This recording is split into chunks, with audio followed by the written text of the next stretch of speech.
इस वक्फ के कानून के बाद 90 साल पुराना जैन धर्म का मंदिर वहां गिरा दिया गया मुंबई के अंदर। वक्फ की जमीनें सब प्राइम लोकेशंस पे हैं, तो उन सारी जमीनों को कब्जा करके अपने दोस्तों को वो जमीन प्रधानमंत्री देना चाहते हैं। करीब करीब 363 ऐसी प्रॉपर्टी है, 363 ऐसी संपत्तियां हैं जहां सरकार ने वक्फ की जमीन पे कब्जा कर लिया। हमारे शरीर में खून, गरम खून नहीं बह रहा है, गरम सिंदूर बह रहा है।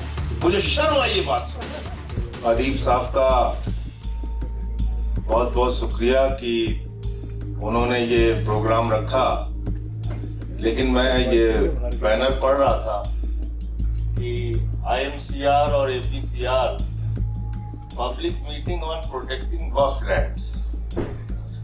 अब मुझे लगता है कि आगे आपको ये जैन टेम्पल लैंड्स भी लिखवाना पड़ेगा, उसके बाद टेम्पल लैंड्स भी लिखवाना पड़ेगा, फिर आपको गुरुद्वारा लैंड्स भी लिखवाना पड़ेगा और चर्च के लैंड्स भी लिखवाना पड़ेगा, क्योंकि इस वक्फ के कानून के बाद 90 साल पुराना जैन धर्म का मंदिर वहां गिरा दिया गया मुंबई के अंदर। बोध गया में लड़ाई चल रही है कि वहां पे भी कमेटीज में उनके जबरदस्ती गैर बौद्ध को उसमें शामिल किया गया है। तो ये लड़ाई यहां तक सिर्फ सीमित रहने वाली नहीं है, और मैंने पार्लियामेंट में भी कहा था और यहां पे भी इस बात को कह रहा हूं कि इसके पीछे का जो बड़ा मकसद है, क्योंकि वक्फ की जमीनें सब प्राइम लोकेशंस पे हैं, तो उन सारी जमीनों को कब्जा करके अपने दोस्तों को वो जमीन प्रधानमंत्री देना चाहते हैं। ये मेरा सीधा आरोप है, मैं घुमा फिरा के बात नहीं करता, एकदम सीधा आरोप। और ये इसके पीछे का मकसद यही है, और आगे यही चर्च के साथ होगा, मंदिरों के साथ होगा। अयोध्या में अडानी को 23,000 एकड़ जमीन रक्षा विभाग की दी गई, उसमें 2 बाबाओं का भी नाम है। आपने एक कानून इस देश के अंदर बनाया, अभी हमारे साथी सांसद संविधान की बात करके गए। संविधान में कुछ आपको मौलिक अधिकार दिए गए, जिसमें कहा गया कि इसमें कोई परिवर्तन नहीं होगा, ये तो आपका फंडामेंटल राइट्स है। और संविधान की धारा 25 से लेकर 28 तक, 29 तक ये बताती है कि हिंदुस्तान में रहने वाले हर नागरिक को अपनी धार्मिक मान्यताओं के हिसाब से पूजा करने की, अर्चना करने की, उपासना करने की, इबादत करने की, प्रेयर करने की, गुरु ग्रंथ साहब का पाठ करने की पूरी आजादी है, और अपनी धार्मिक संपत्तियों के प्रबंधन की पूरी आजादी है। इसमें कोई नरेंद्र मोदी और कोई बीजेपी वाला कुछ नहीं कर सकता। ये कानून हमको बाबा साहब डॉक्टर भीमराव अंबेडकर के द्वारा लिखे गए संविधान से मिला है, और ये बिल एक गैर संवैधानिक बिल है, इसलिए हम इसका विरोध कर रहे हैं। एक अनकॉन्स्टिट्यूशनल बिल है। और अभी सिन्हा साहब जब यहां पे बोल रहे थे, वो कह रहे थे कि एक प्रोपेगेंडा फैलाया गया इस बिल के लाने के पहले पूरे देश में। हिटलर के प्रचार सचिव का जिक्र भी उन्होंने किया। क्या क्या कहा गया? मैं JPC का मेंबर था वक्फ कमेटी में, तो कहा गया कि साहब जिस भी जमीन को मुसलमान चाहे उसको वक्फ घोषित कर दे, और वक्फ बोर्ड कहता है ये वक्फ हो गई तो वक्फ हो गई। तो जब वक्फ बोर्ड के लोग आए वहां पे, और सेंट्रल गवर्नमेंट के भी ऑफिसर बैठे हुए थे, तो हमने कहा कि ऐसा है क्या? कहने लगे नहीं साहब। हमने कहा तो क्या प्रक्रिया है? तो कहने लगे कि जिसकी जमीन है वो एक फॉर्म भरेगा, उस फॉर्म को भर के देगा कि हम ये अपनी जमीन वक्फ करना चाहते हैं, और उसके बाद आपत्ति के लिए एक समय दिया जाएगा कि ये जमीन, इंस्पेक्टर उसको जांच करेगा, सर्वेयर उसकी जांच करेगा, और आपत्ति के लिए एक निश्चित समय दिया जाएगा कि अगर किसी को इस जमीन के दान में कोई आपत्ति है तो अपनी आपत्ति दर्ज करा सकता है। उसके बाद वो समय निकल जाने के बाद वो संपत्ति वक्फ में दर्ज की जाती है। ये प्रक्रिया है। हमने कहा दूसरा, कह रहे साहब ये 6 महीने के अंदर कागज देना होगा। तो एक सुप्रीम कोर्ट का एफिडेविट मिला वहां पे, JPC के मीटिंग के दौरान जावेद भाई थे, आपने देखा होगा। गवर्नमेंट ऑफ इंडिया ने, यानी कि भारत सरकार ने, नरेंद्र मोदी जी की सरकार ने 2022 में सुप्रीम कोर्ट में लिख के दिया है कि हिंदुस्तान की 99.2% संपत्ति ऑनलाइन हो चुकी है, वामसी पोर्टल पे इसको डाल चुके हैं, ये सारी जांच हो चुकी है, ये सब पंजीकृत हो चुकी है और ये सारी की सारी प्रॉपर्टी रजिस्टर्ड है, इसके कागजात चेक किए जा चुके। तो हमने कहा फिर आपको क्यों कागज चाहिए? और एक स्टेटमेंट मिला मुझे उस समय के जो मुख्तार अब्बास नकवी साहब मंत्री थे, उनका स्टेटमेंट था। उन्होंने कहा कि देश की 100% संपत्ति जो है वो डिजिटाइज हो चुकी है, वक्फ की संपत्ति। फिर कागज किस बात के लिए आपको चाहिए? क्यों आप ये लाना चाहते हैं? इसके पीछे है मकसद झगड़ा कराने का। 100 साल पुराना, 150 साल पुराना, 300 साल पुराना किसी मंदिर का कागज भी आप मांग लेंगे, नहीं मिलेगा। मस्जिद का कागज मांग लेंगे, नहीं मिलेगा। किसी गुरुद्वारे का कागज मांग लेंगे, नहीं मिलेगा। चर्च का कागज मांग लेंगे, नहीं मिलेगा। तो आप इससे एक झगड़ा कराने की कोशिश कर रहे हैं ये कानून लाके कि आपको 6 महीने के अंदर कागज जमा करना पड़ेगा। दूसरी क्या खतरनाक बात इसमें लिखी है आपने इस वक्फ बिल के अंदर लिखा कि 5 साल का प्रैक्टिसिंग मुस्लिम होना चाहिए, तभी वो दान कर सकता है। अब पूरी दुनिया में कोई कानून आपको ऐसा नहीं मिलेगा जो कि ये कहे कि दान के लिए आपको पहले धार्मिक रीति रिवाजों को मानना पड़ेगा, तब आप दान कर सकते हैं। ये अद्भुत कानून हमारे प्रधानमंत्री नरेंद्र मोदी जी लेके आए हैं। कह रहे दान करना है तो 5 साल के लिए आप प्रैक्टिसिंग मुस्लिम बनो। तो हमने कहा भैया तय कैसे करोगे? मुसलमानों के घर में सीसीटीवी कैमरा लगाओगे कि 5 वक्त की नमाज पढ़ रहे हैं कि नहीं पढ़ रहे हैं, रोजा रह रहे हैं कि नहीं रह रहे हैं, जुमे की नमाज पढ़ी कि नहीं पढ़ी, इन्होंने कैसे आप तय करेंगे?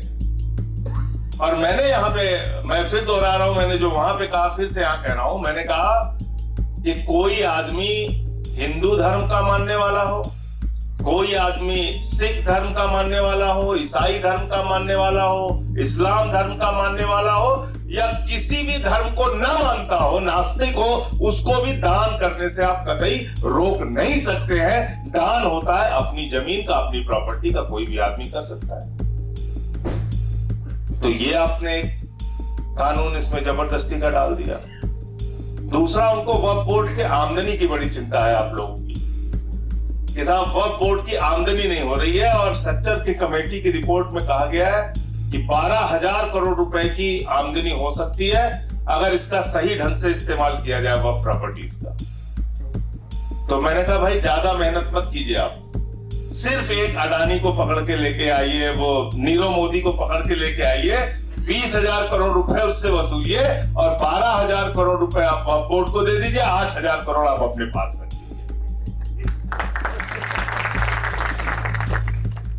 लेकिन सच्चर कमेटी की रिपोर्ट इतनी सीमित नहीं है, उसको बहुत छोटा करके दिखाया जा रहा है।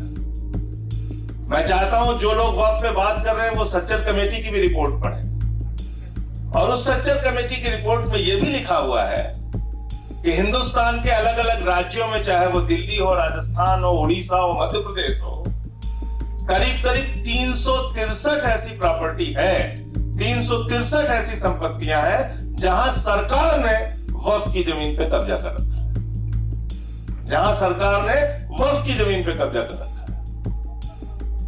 तो आप उन जमीनों को खाली कराइए, ये भी सच्चर कमेटी की रिपोर्ट में लिखा गया है। तो हमने कहा ये आप क्यों नहीं बताते?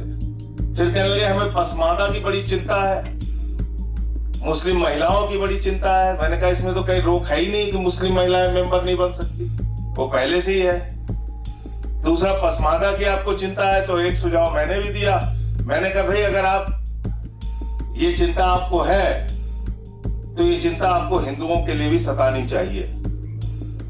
और देश के 80% दलित, आदिवासी, पिछड़ा और महिलाओं को हिंदू संस्थानों के पुजारी बनाओ, कमेटियों में रखो, उनके बोर्ड में शामिल करो, तब आप बात करो। ये इस तरह की दोहरी बातें करने से फायदा नहीं है।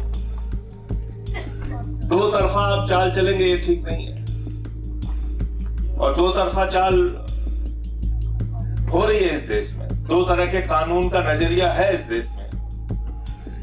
एक अली खान महमूदाबाद के मामले में है और एक विजय शाह के मामले में है।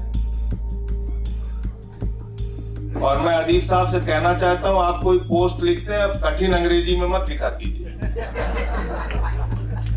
कठिन अंग्रेजी में लिखेंगे तो मुश्किल हो जाएगी।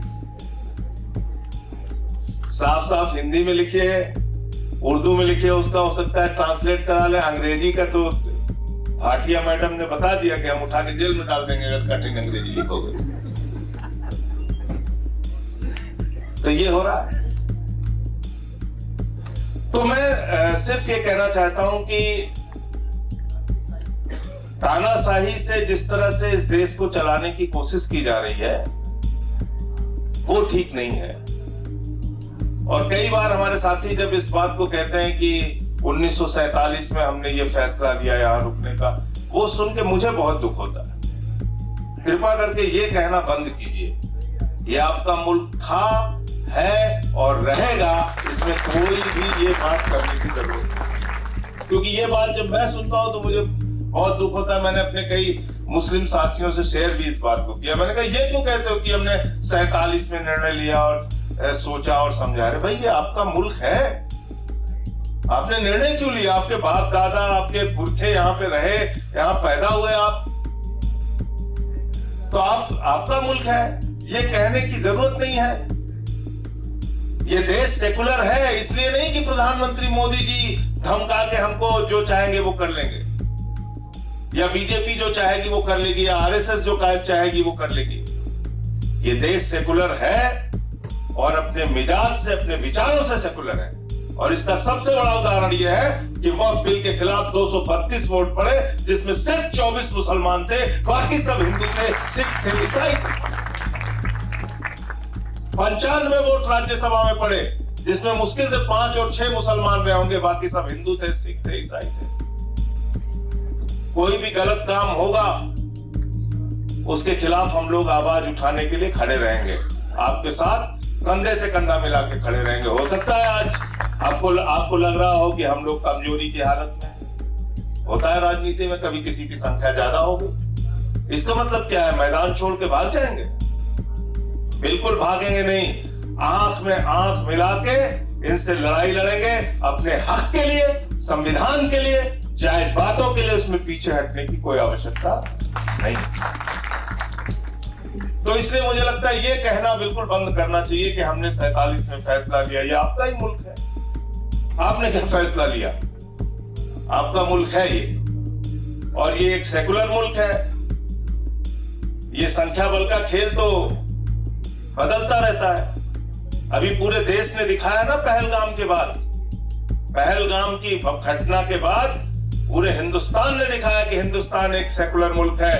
पहलगाम की घटना के बाद कश्मीर के गलियों में, मोहल्लों में, गांवों में, लाल चौक तक में प्रदर्शन हुआ और सबने कहा ये निंदनीय घटना है, इसकी हम भर्त्सना करते हैं, हम इसके खिलाफ हैं। और रो रो के लोगों ने इस बात को कहा। अभी आपने ऑपरेशन सिंदूर शुरू किया, पूरे देश के मुसलमान आपके साथ खड़े हुए। मस्जिदों में उन्होंने ऐलान किया कि हम इस मामले में भारत की सरकार के साथ हैं। सर्वदलीय बैठक में हमने कहा कि हम साथ में हैं। हाँ, मार्केटिंग करने के लिए हम साथ में नहीं है। मार्केटिंग मुबारक हो मोदी जी को। आज उन्होंने बोला है कि हमारे शरीर में खून, गरम खून नहीं बह रहा है, गरम सिंदूर बह रहा है। मुझे शर्म आई ये बात सुन, भारत के प्रधानमंत्री की ये बात। अभी ऑपरेशन सिंदूर जारी है। अभी वो 4 आतंकवादी पकड़े नहीं गए जिन्होंने हमारे बहनों के सिंदूर उजाड़े, और आपने उसकी मार्केटिंग शुरू कर दी। आपने उसके नाम पे वोट बटोरना शुरू कर दिया। चश्मा लगा के और सेना का ड्रेस पहन के और बड़े बड़े पोस्टर होर्डिंग लगवा के आप घूम रहे हैं। सर्वदलीय बैठक में आपको आने की फुर्सत नहीं है। आप बिहार के चुनाव में जाकर रैली संबोधित कर रहे हैं, फिल्मी सितारों को संबोधित कर रहे हैं मुंबई में, केरल में उद्घाटन कर रहे हैं, आंध्र में उद्घाटन कर रहे हैं। 73 देशों की आपने यात्रा की, 124 बार विदेश की यात्रा की। आपको अब समझ में आया कि सर्वदलीय संसदीय दल भेजना चाहिए। पुलवामा की घटना के बाद सर्वदलीय संसदीय दल क्यों नहीं भेजा गया? उरी की घटना के बाद क्यों नहीं भेजा गया? गलवान घाटी की घटना के बाद क्यों नहीं भेजा गया? क्योंकि तब आपको लग रहा था कि 3 बार दिन में सूट बदल के और विदेशों में जा जाके घूमेंगे और कुंभ के मेले में बिछड़े हुए भाई की तरह गले मिलते रहेंगे, तो इससे बहुत अच्छी विदेश नीति हो जाएगी। विदेश नीति इससे नहीं होती है। विदेश नीति होती है कि जब आप अपने देश के अंदर ऐसा माहौल बना के पैदा करते हैं जिससे पूरी दुनिया आपकी तरफ देखे और आपके समर्थन में खड़ी हो, तब वो उसमें आपको सफलता मिलती है। तब आपकी आवाज में दम होता है, तब आपकी आवाज में दम होता है। तो इसलिए वक्त बहुत ज्यादा हो गया। मैं सिर्फ इतना कहना चाहता हूं कि इस लड़ाई में, कानूनी लड़ाई भी इसकी चल रही है, इस लड़ाई में हम लोग पूरी तरीके से आपके साथ हैं और ये गैर संवैधानिक बिल है। मैंने जेपीसी में भी इसका विरोध किया, पार्लियामेंट के अंदर भी विरोध किया। जब भी आपने बुलाया आपके साथ आकर इसका विरोध किया, आगे भी जब आप बुलाएंगे आपके साथ खड़े होके इसका विरोध करेंगे, लोकतांत्रिक ढंग से, संवैधानिक तरीके से, और जो अपने अधिकार हैं उसको लेके आगे बढ़ेंगे। बहुत बहुत शुक्रिया कि आपने मुझे यहाँ बुलाया और अपनी बात कहने का मौका दिया। बहुत बहुत धन्यवाद।